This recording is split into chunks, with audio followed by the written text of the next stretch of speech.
Hey there, sports fans. How are we doing? I'm alright, thanks, yeah. Welcome to the 10 Yards Back YouTube channel for my review of round 17. God, it seems ages ago now, doesn't it? Round 17, round 18's around the corner. But I'm going to be going through my predictions, how they went, how the teams went, and what happened in what was, I thought, quite an entertaining round. It was pretty good. Couple of upsets, couple of triumphs, of course.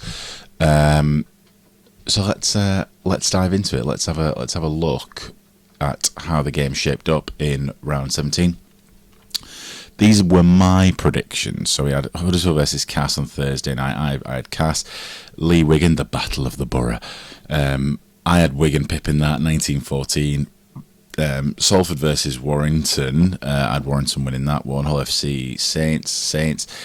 Wakey Cats, a close contest there, I thought. And Hull KR versus Leeds. I thought Hull KR would triumph at the end over Leeds. And this is what actually happened, everyone. Look at that. Mostly correct on the whole, but the magnitude of some of these games, the intensity of some of these games was just above and beyond what I thought was going to be possible. Huddersfield beat Cass for a start. Leigh did clinch the Battle of the Borough.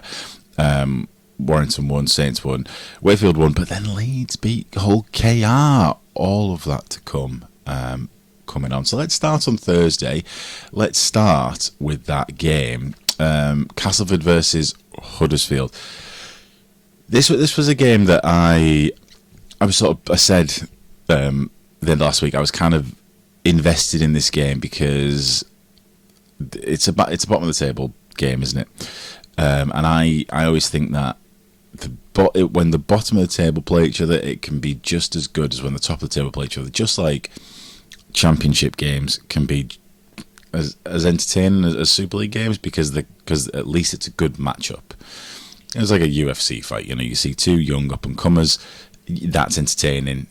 You watch one of those same guys against John Jones, it's not gonna be that good. So I had this at 22-18. I thought Cass were going to do this, given the reinforcements they've made, given the improvements over the past couple of weeks. But god damn it, did Huddersfield pull off their second win of the season? They looked slick. So the game overall, people were complaining about this game. It was a fine game of rugby. Like it was a good 80-minute watch. I thought nothing like there were a couple of moments. Typically, it was just two teams playing a game of rugby. Now, if you look at the stats on the screen there, there was really not a lot in the stats. Really, both teams performed pretty much the same. The odd thing about this, I will say, just looking at the stats and it probably wasn't that apparent during the game, but Huddersfield made almost 40 more tackles than Castleford and ran over 200 metres more than them, which means that Huddersfield were working a lot harder, but in defence. So they were working a lot harder in attack and defence. So Castleford were kind of just sitting back and waiting, and I think that seems to kind of be the review of the game online as well, is that Cass were sort of just I won't say spectators, but they were sort of trying to be reactive, and Huddersfield actually were quite well, so they didn't really have a lot to react to. What I'll say about Huddersfield in this game was that everyone's linking up very well. So I actually said, I think last week I said that Wolford's going to play a big part in this. He got a yellow card after 43 seconds. So yeah, he was still in the game, but not for the first 10 minutes. Huddersfield were linking up very well. George Flanagan is doing so well. In his I think it's his debut season, or his coming out season, let's say.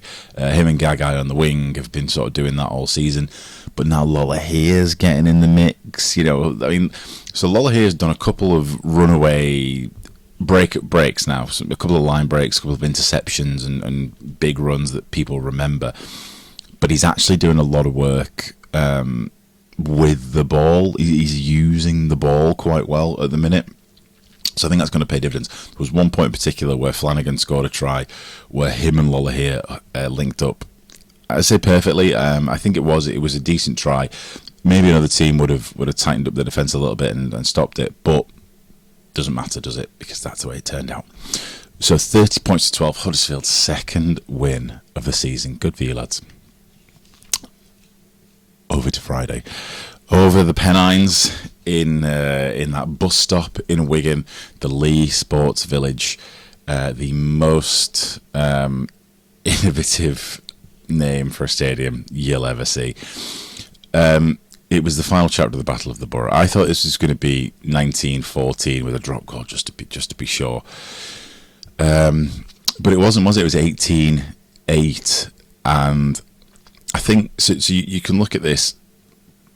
Well, if you were to read Facebook and the communities on there, we're getting quite mean at the minute, I will just say.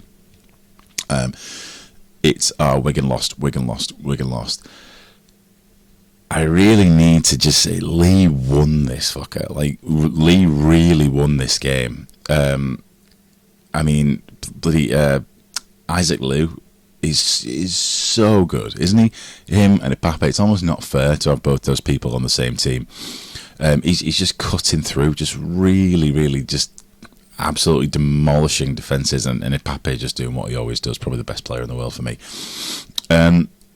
So Leigh take the Battle of the Borough, 18-8. They also take 2 points off, well, not off Wigan, but they deny Wigan that 2 points that they probably felt they were owed. Leigh's defence, I think, won the day here. So Josh Charnley was back, which is really nice to see. He did a couple of really nice things, but overall, if you were looking for what happened here, Leigh's defence was fantastic. Handily, Amila Handily he's doing such good stuff at the minute. I think so. The man of the match went to the young fullback. I can't remember his name. Sorry, mate. But I think for my man of the match was Handily, because some of those defensive efforts he put in, it was fantastic. There was one. I can't remember. I think maybe Eckersley. He was tackling on the sideline, and he almost looked over his shoulder to see where the touchline was, and then I don't know, from somewhere he just got a bit of extra slide from somewhere. It was like, I'm only going to take him as far as I need to, and he did exactly that. So Leigh take the Battle of the Borough. Fantastic. I think. I mean, you can see in the stats there as well. Leigh, about 100 more metres than him, whatever. But that 100 metres equates to 2 tries from about 40, 30 more carries. So that's a pretty good going for Leigh. That, I think, if comment on Wigan's performance, I think Wigan was sort of fine. They just really smashed up against the shore of Leigh here. I think probably against another team, maybe even a Saints, they might have won that. I think everyone's sort of going to say, I did last week as well. They need to figure it out without Bevan French, and they do. Of course they do, because they have been a 10 out of 10 for a long time. Now they're a 7 out of 10, something like that. So if they can get that extra sort of couple of points up, they'll be fine. I think French is out for the rest of the season. Not sure. They are missing key personnel, but they lost, so it doesn't matter. All right. Also, on Friday was this little gem. I wasn't bothered about this. So I was watching the Wigan game, the Battle of the Borough. I do like to avoid the score, though. I don't like to see the score coming up here. So when I was watching this, I was amazed that at 73 minutes, Salford were kind of still in this game, right up until that final try by Ratchford. You kind of thought Salford could do something here. They could at least come to a golden point. So my prediction for this was 60 points to 30. I said that Salford can get under Warrington's skin. I don't actually think that happened. I think what actually happened was that Warrington came out of the gates trying to smash them, just trying to smash Salford to pieces, and it wasn't necessary. Nobody else has done that on purpose, you know what I mean? Everybody else has sort of just played their rugby, let Salford tire themselves out because they're all knackered because there's been 50 lads through the squad at the minute. But Warrington were just trying to get a clean break, trying to get a line break on every single play of the ball and just really going hard and really sort of making every hit massive. And they probably tired themselves out a bit, to be honest. And Salford were just there for it. They were pretty good. You know, they were doing quite well in defence. Now, their 12 points comes from 1 try and 4 kicks, which is obviously unusual. But who gives a shit? They got 12 points to 24. Now, you know, Salford's points difference here for the season is still minus 600. But with performances like this, you know, they play, I think it's Castleford at the weekend. You know, if they play like this again, maybe they're in with a chance. Warrington pulled it around a bit at the end. You know, good for them. Fine. Yeah, they won the game everyone thought they were going to win. But I do think that they need a little bit more strategy. You know, get in there and smash them isn't always the best goal there in a game. So now we go over to Saturday. Now this I really like this game. So others disagree. Others, you know, I've heard reviews. This looks like a middle of the table clash, which of course it was, because these teams were in 5th and 6th position, right in the middle of the table when this game occurred. Yeah, I really like this game. It was just, I think it was just Saints versus Hull, wasn't it? Saints trying to claim back that identity of an attacking fancy side.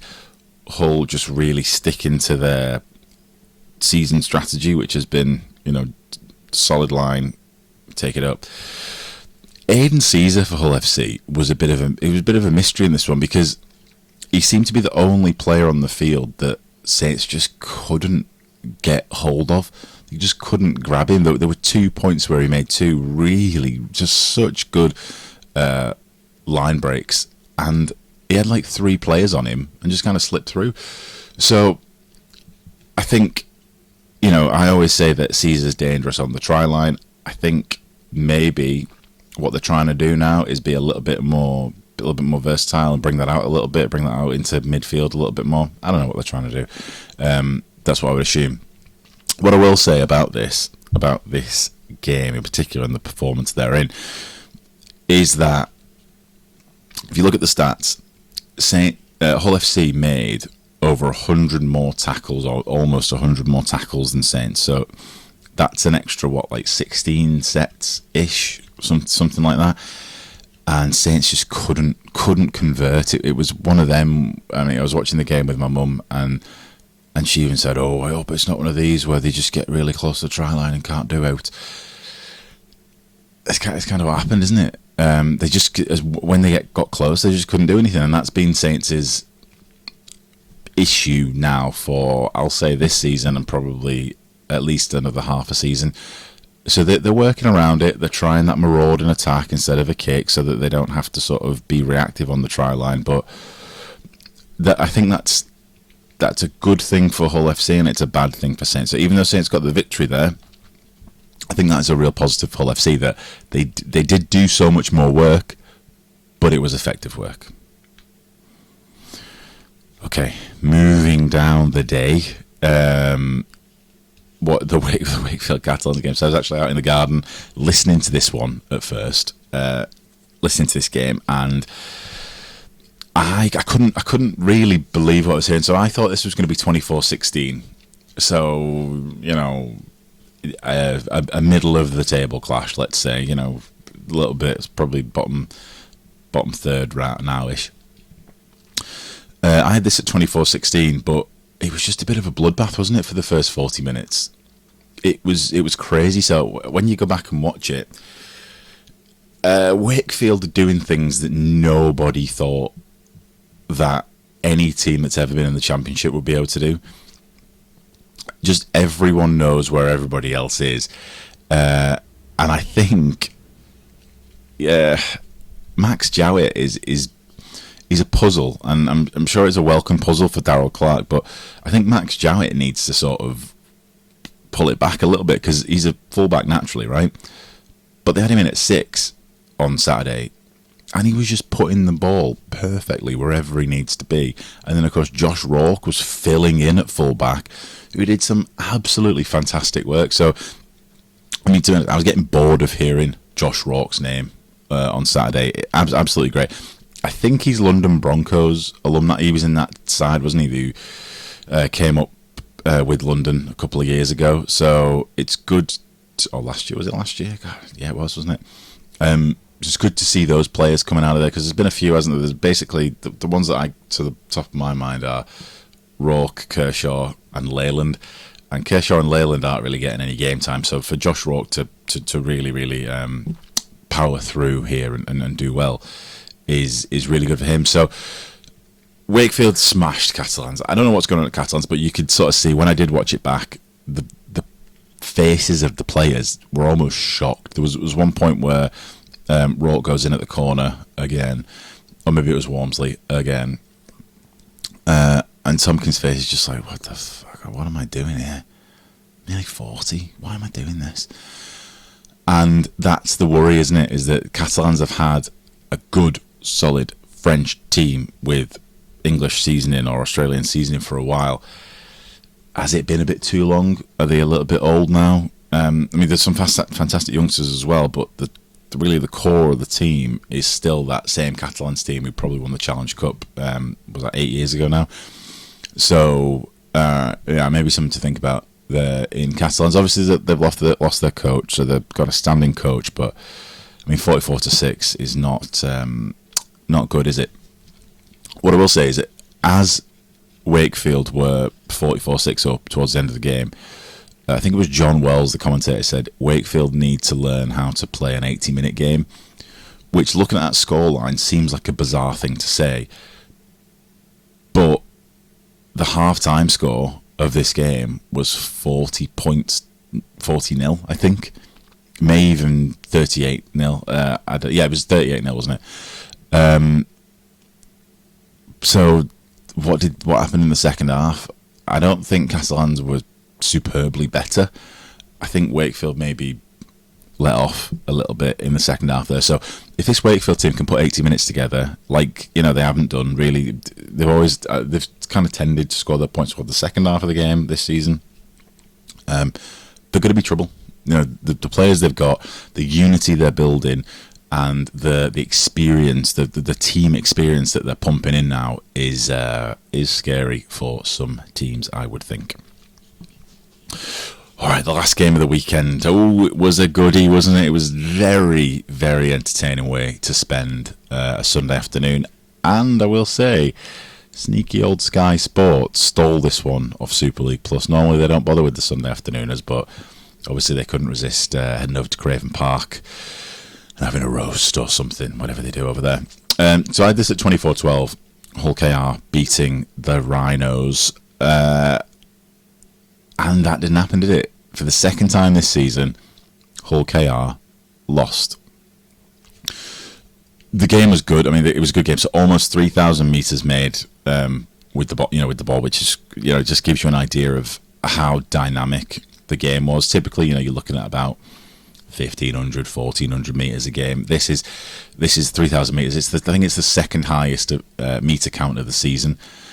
Now, the stats favour Leeds, and of course Leeds won. You know, more carries, more meters, fewer tackles, fewer missed tackles, more offloads.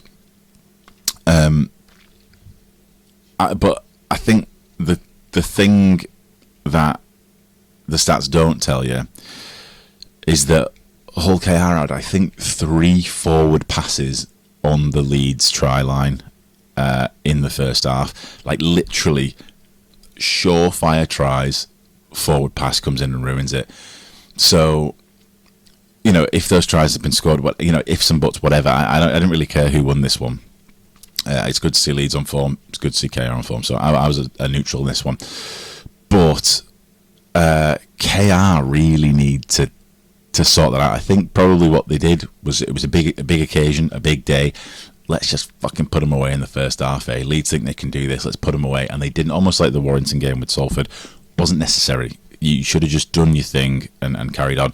They lost Lewis to a I don't mind saying a bit of a bizarre HIA situation where he very clearly got hit in the chest, but came off HIA and failed his HIA. Now, I don't think it's fair to give Mikey Lewis any tests to do at all, with all will in the world. So they lost him. I'm wondering what's going to come out about that, whether he's got some kind of other injury that they're masking instead of this HIA situation. I don't know. We'll see. I guess they couldn't have just faked an HIA, though, could they? Because they probably got a free sub for that. So anyway, whatever. All right, let's have a look at what that does to the table. Really, at the end of the day, I mean, I love how on Saturday and Sunday, with the build-up to the game, I was like, oh, Saints have moved up to third place. Bloody hell, Saints are in third. And it's like, well, yeah, but their closest competitors haven't played yet, so we have to let that play out, don't we? We have to let the table settle itself down. Hull FC Wakefield switched, and god damn it, wouldn't you know it, they play each other this week. What a crazy coincidence. This season's been full of that, hasn't it? Just these gifts of fixtures just dropping into the hands of the Super League. But yeah, largely unaffected. I think, Warrington could probably make a run for the six now, but the others can't. And I look at Catalans and I think, you're out of this now. How do you get the motivation to continue here? Now the Catalans again are playing Warrington at the weekend, fantastic. In Perpignan, so maybe that's a motivation. Just the home supporters, because I've said before, like the Catalan supporters are fantastic, very polite, very good, very hospitable at the Stade Gilbert Brutus. So yeah, let's see. That Hull FC Wakefield, I think, is going to be real good watching when it comes through. Top point scorers. This is as you would expect. Arthur Morg is, killing it at Hull KR, isn't he? Even though they only got one try at the weekend, he got 2 kicks, so he's got another 4 points. Max Jowie, obviously Jake Connor, they're all doing well. Kyle Felt makes it into the top 10 points scorers for the year, which I'm super happy about, because I've had this I've seen Kyle Felt around town a little bit, and I feel bad for him. I saw him at the start of the year when he first got off the plane. He literally was off the plane a couple of days, and I was like, "So mate, how's it going?" And he was like, "Yeah, it's pretty cold, isn't it?" Like, "Sure is, mate. That's England." He went, "Yeah, good. Well, at least it can't get any colder." I was like, "Oh, it can. Oh, it's October, baby. We're going February soon. Get ready, Borough." And then he had that long spell on the sideline, a really long spell. When you've come from being a legend of a club and everyone's expecting you to come in and really do stuff, and then you're just on the sideline, I just felt bad for the guy. So for him to make it into the top point scorers, I'm pretty pleased about that. I'd be pleased about that if he played for any team as well. I don't think that's a Saints thing. All right, try scorers.